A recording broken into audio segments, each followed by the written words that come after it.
வயிற்றில் ராக்கெட் பட்டாசு வந்து விழுந்ததில் உடல் சிதைந்து உயிருக்காக போராடி கொண்டிருக்கும் யார் அந்த நபர்? ஆந்திரா மாநிலம் கடப்பாவில் 7 ரோட் சர்க்கிள் அருகே உள்ள ஸ்ரீ கிருஷ்ணா பியோர் வெஜ் ரெஸ்டாரண்டில் வாட்ச்மேனாக பணிபுரிந்து வருகிறார் இந்த ஹரி என்பவர். இவருக்கு சுமார் 50 வயது இருக்கும் என்று சொல்லப்படுகிறது. நேற்றைய தினம் அயோத்தியில் ராமர் கோவில் கட்டி 2 வருடங்கள் முடிவடைந்ததை ஒட்டி கடப்பாவில் உள்ள ராமர் பக்தர்கள் ஸ்ரீராம சோபா யாத்ரா என்ற ஊர்வலத்தை நடத்தியுள்ளனர். அந்த ஊர்வலத்தின் போது சாலையில் பயங்கரமான பட்டாசு ராக்கெட் வெடிகளை மிக மகிழ்ச்சியுடன் வெடித்துக் கொண்டிருந்தனர்.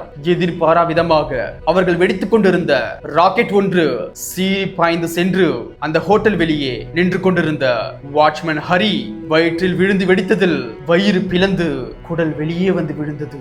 அலறி துடிதுடித்து போன ஹரி தன் இரு கைகளால் குடலை பிடித்தவாறே மிகவும் பரிதாபமாக அசைய முடியாமல் அங்கேயே நின்று கொண்டிருந்தார். அங்கிருந்த போலீசார் உடனடியாக அவரை மீட்டு மருத்துவமனையில் சேர்த்துள்ளனர். இவருக்கு திருமணமாகி 15 வருடங்கள் கழித்துதான் மகன் பிறந்ததாக சொல்லப்படுகிறது. அவரின் மகனின் வயது 6. அவருடைய குடும்பத்தினர்கள் இதுவரை யாரும் வந்து பார்க்கவில்லை, எந்த உதவியும் செய்யவில்லை என்று கூறுகின்றனர். உங்க சந்தோஷத்துக்காக உங்க மகிழ்ச்சிக்காகவும் அதுவும் ஆபத்தான பட்டாசுகளை வெடிச்சு ஒரு உயிருக்காக போராட வச்சிட்டு இருக்கீங்களே, நீங்களா மனுஷங்களா?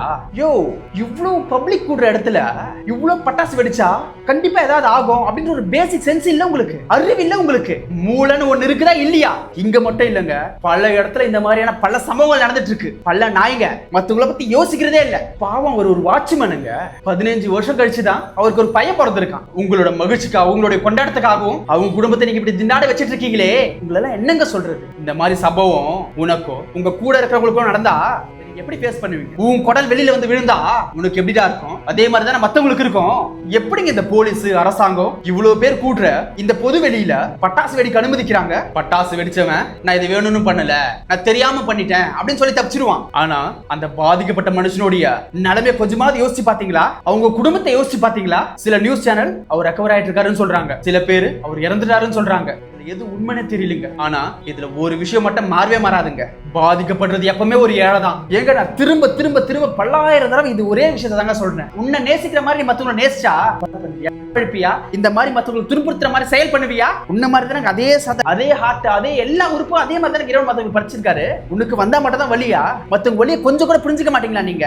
தயவு செஞ்சு நீங்க எந்த ஒரு வேலை பண்ணாலும் என்ன ஒரு செயல் பண்ணாலும் நம்ம பண்ற செயல் மத்தவங்களுக்கு ஏதாவது பாதிப்பு தருமா, அவங்களுக்கு ஏதாவது ஒரு வலியை தருமா, கஷ்டத்தை தருமா அப்படின்னு யோசிக்கிற. அதுக்கு தான் இறைவன் உங்களுக்கு மூலன்னு ஒன்று கொடுத்திருக்காரு. உங்களை கை கும்பிட்டு கேட்கிறேன், ஒரு மனுஷனுக்கு விரோதமா இன்னொரு மனுஷன் தீங்கு வலி பாதிப்பு இது எதையுமே செய்யாதீங்க. கண்டிப்பா இறைவன் பார்த்துட்டு தான் இருக்காரு. புரிஞ்சுப்பீங்க நம்புறேன், மாறுவீங்க நம்புறேன். நன்றி, வணக்கம்.